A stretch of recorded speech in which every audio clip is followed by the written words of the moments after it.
ഇന്ന് പാവയ്ക്ക അച്ചാറുണ്ടാക്കാം. ഇത് 1 കിലോ പാവയ്ക്ക നുറുക്കിയതാണ്. ഇതിങ്ങനെ ചെറിയ കഷ്ണങ്ങളാക്കിയിട്ട് നുറുക്കിയത്. ഇത് നമുക്ക് വെളിച്ചെണ്ണയിലിട്ടിട്ടൊന്ന് വാട്ടിയിട്ടെടുക്കാം.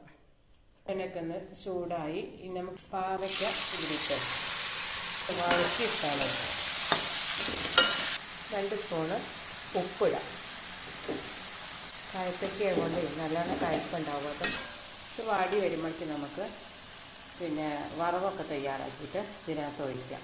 നമുക്ക് അച്ചാറിലേക്കുള്ള വറവ് തയ്യാറാക്കാം. അത് കടുകിട്ട് കറിവേപ്പില, വെളുത്തുള്ളി, ചീനമുളക്, വെളുത്തുള്ളി, ചീനമുളക്, കടുകൊക്കെ വറവ് ഇട്ടിട്ടെടുക്കാം. ഒന്ന് വാടി വെക്കാം. നല്ലോണം വാടിയിട്ടുണ്ട്. ഇതിലേക്ക് 5 സ്പൂൺ മുളക് പൊടി ഇട്ടിട്ട്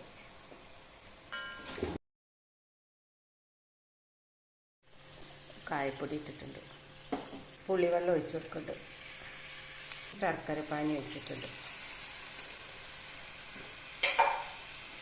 ഇത് നല്ലോണം ഒന്ന് അവസാനം ലേശം വിനിഗറും ചെറിയ വെള്ളം കൂടി ഒഴിക്കുന്നുണ്ട്.